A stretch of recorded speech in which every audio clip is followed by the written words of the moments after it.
237. Buck, how big for you is to see Nick Johnson do that?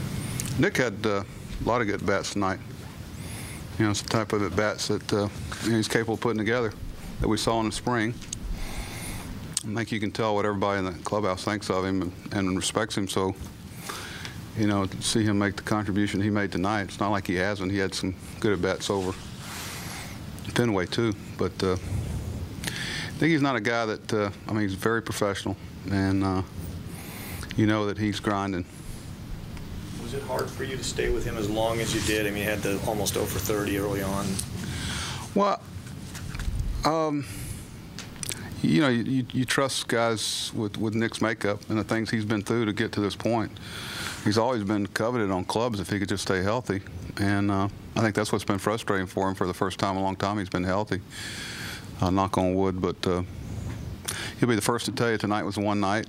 And, you know, some of the injuries we're having, we're going to, once again, need some guys to step up. Buck, I'm sure you're going to be the second one to say tonight was one night.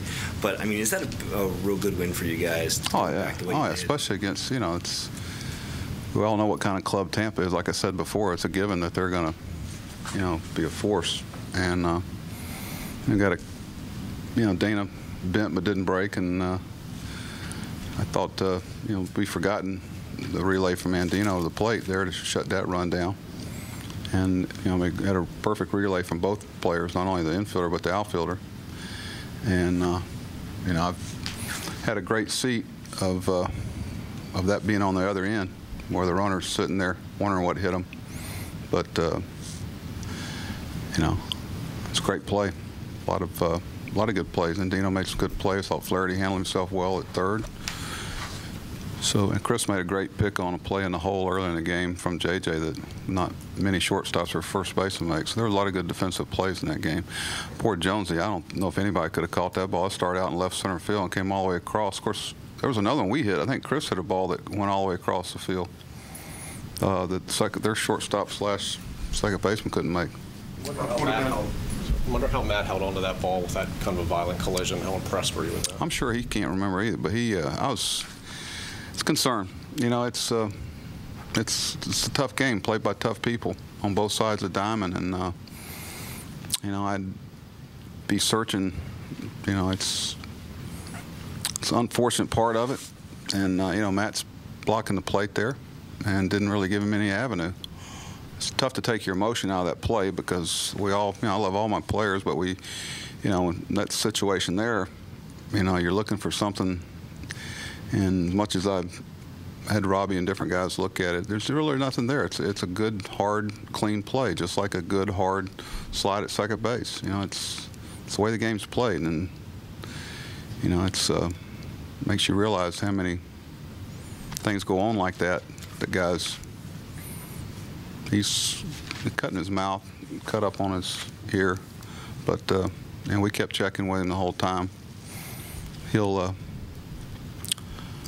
I'd plan on DHing him at the most tomorrow anyway, so it comes well. Evelyn, 6 walks, 2 hit batsmen, but kept you in the ball game. Yeah, that's not gonna. That's a break, you know, because that's not going to happen normally. We were very fortunate. You got some, you know, kept the ball on the ground when they did put it in play and kept it in a ballpark. You know, I think Dana would be the first to tell you, and that's not really his MO at the level behind him, but. You know, like I said before, it's the biggest jump in professional sports, and you got to throw it over up here for the most part. Since Evelyn had such a tough inning in the 4th, how important to the outcome of the game was Wieder's play? Because, Well, I mean, he had been out of the game and would have been into the bullpen earlier, and we're still got a chance if we get a real short exit there to be in trouble with our bullpen. O'Day had 2 days off, and that's why we wanted to pitch Pete last night. Didn't want him to go 4 days without pitching and have to come into a close game tonight. So, you know, he battled his way through it, but you know, the 6 walks and hit batters, it won't work in the future, and he knows that. Just a real quick update on Lindstrom. I mean, what did you see there, and what's going on with that? Well, after he pitched last night, he said he felt something in his finger there.